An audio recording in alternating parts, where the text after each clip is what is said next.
When President Goodluck Jonathan won Nigeria's presidency in 2011, much of his support came from the southern Niger Delta region, which is where he's from, and also from communities across the nation that share his Christian faith.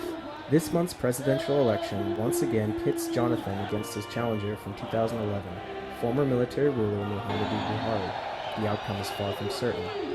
Whoever wins will be tasked with ending the ongoing Boko Haram insurgency in the northeast, managing what last year became Africa's largest economy, and mitigating the corruption that has held back the country's development. For some voters like Oloko Akpaka, that's the most important issue. If corruption is tackled and solved, most of Nigerian problems will reduce, including most of domestic problems and probably insurgents. But religion and ethnicity, rather than competence, will be on the minds of voters when they go to cast their ballot, says academic Abubakar Carey. But certainly ethnicity, regionalism, and religion are going to be very, very prominent factors in the elections. If any discerning analyst, an honest one, should be able to admit, okay, that the two leading candidates, President Jonathan and General Muhammad Buhari, are likely going to perform very well in their immediate homeland.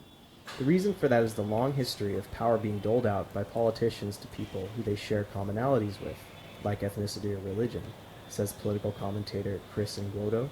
What you have is a situation where identity is the access key to social and economic opportunities. So it matters in a psychological and in a material sense when someone looks to the presidency and sees someone of his faith or someone of his ethnicity there.